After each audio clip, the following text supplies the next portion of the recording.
Infame, um substantivo feminino frequentemente usado para descrever déspotas e ditadores brutais.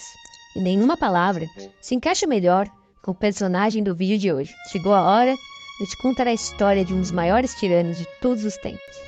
Idi Amin Dada, o terror de Uganda. Ugandês de carreira militar, nasceu em Koboko em 1925. Seu pai era um Kawaka, uma tribo pertencente ao nordeste de Uganda. Nem preciso enfatizar que é uma região muito pobre do planeta, de colonização britânica, um local que vivia sob constante opressão ocidental misturada com um grande fluxo de ideias orientais. Isso quer dizer que uma das características marcantes de Uganda, à época, era o choque entre o islamismo e o cristianismo, tensionado por questões locais.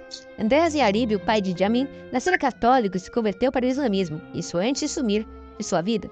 Por essa razão, o menino acabou sendo criado no noroeste da Uganda em um berço islâmico. Logo, Amin aprendeu a falar inglês e a aspirar uma vida de oficial.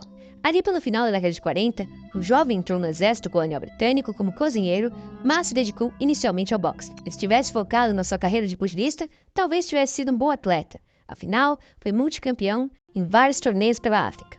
Mas o negócio dele era crescer militarmente mesmo, e logo mostrou faro para oportunidades. Ali no início da década de 50, houve enormes insurgências contra a coroa britânica pela África, especialmente na Somália e no Quênia. Idi Amin lutou pesadamente a favor dos ingleses e foi promovido para Effendi, a maior patente que um homem negro colonizado poderia alcançar à época. Amin Dada mostrava estar bem com o poder e não ser lá muito ideológico. Também já começava a ser respeitado nos fileiros do exército, articulando e sendo um líder que impunha respeito, fosse pela inteligência ou pelo tamanho.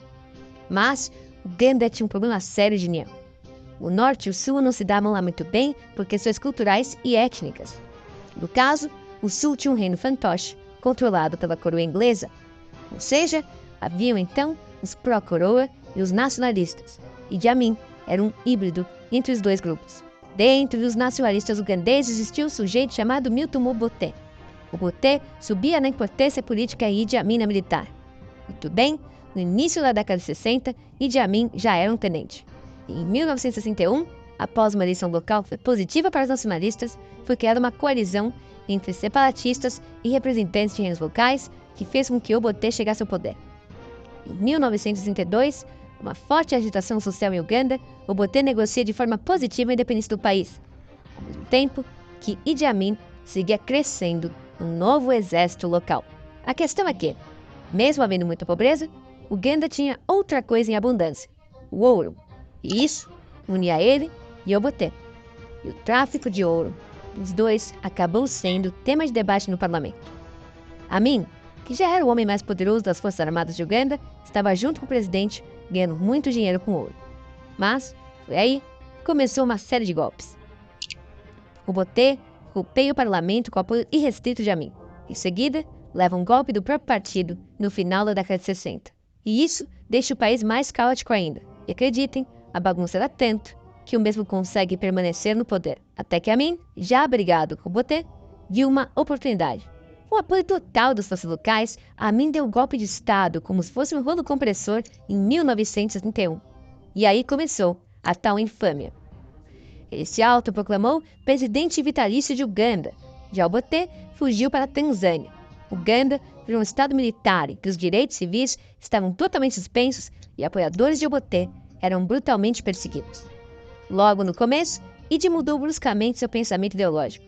Deixou de ser um pró-ocidente para se aliar a figuras locais como Muammar Gaddafi e receber munições da União Soviética. E a barbárie rolou solta.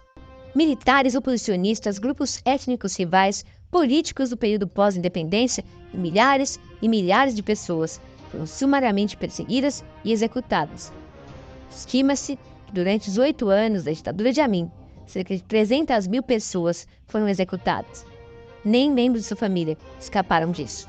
Kai Amin, uma de suas esposas do casamento islâmico, foi esquartejada após tentar um aborto. Rumores dizem que ela tinha um amante. You are known to devour your enemies. Eat my enemies. I chicken.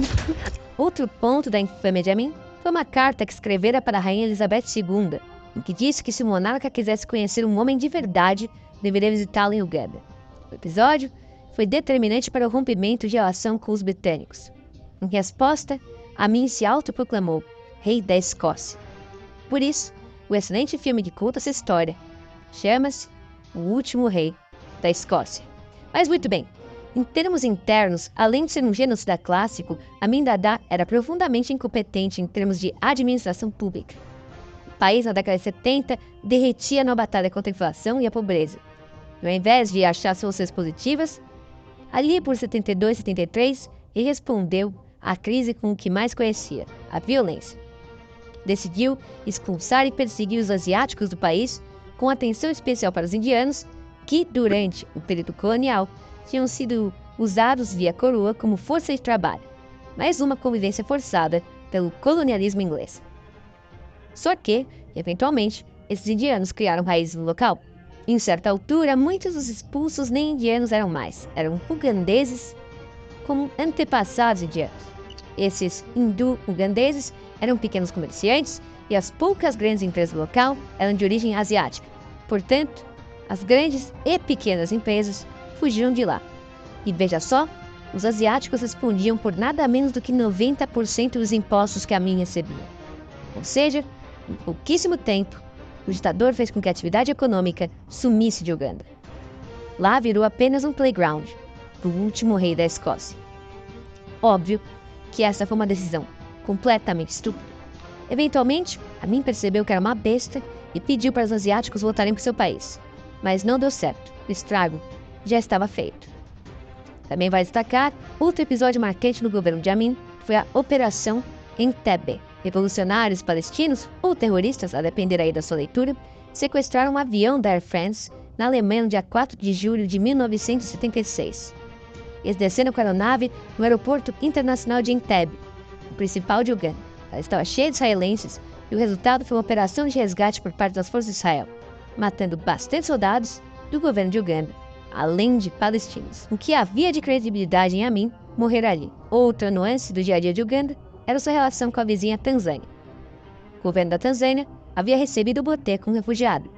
Segundo Amin, estava apoiando rebeldes ugandeses. Então, ele com seu açougue toma mais uma decisão duvidosa. Invade a Tanzânia sob o argumento de que uma região do país pertencia a Uganda. E assim, começou uma guerra em 1979. Um conflito muito estranho, com dois países sem condição de guerra. Quem não teve que invadir o território, perdeu. Nesse caso, a Uganda. E o lado vencedor colocou quem no poder do país? Milton Obote. Amin teve que fugir para a Líbia, mas Gaddafi não quis saber do mesmo. Disse que seu antigo aliado era radioativo politicamente e o expulsou dali.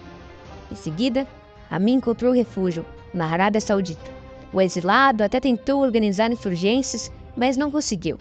Entretanto, a ascensão de Obote não foi pacífica. Pelo contrário, fez com que Uganda mergulhasse numa guerra civil em 1980. Uganda virou uma referência em guerra civil. Foram várias até os dias de hoje. E o infame déspota, onde foi parar? Bom, Amin morreu em 2003, vivendo uma vida supostamente religiosa na região de Meca. A morte foi comemorada por muitos e lamentada por quase ninguém. Bom, é isso aí, galera. Eu espero que vocês tenham gostado desse conteúdo. Se você gostou, deixa um like, compartilha, manda para as pessoas. Se ficou alguma dúvida, comenta aqui embaixo. Quem sabe a gente não responde. E se você gosta do canal, se você gosta do conteúdo que eu faço aqui, considere se inscrever e ativar o sininho para receber todas as notificações. E acima de tudo, muito obrigado por nos assistir. Gigantesco abraço e tchau, tchau!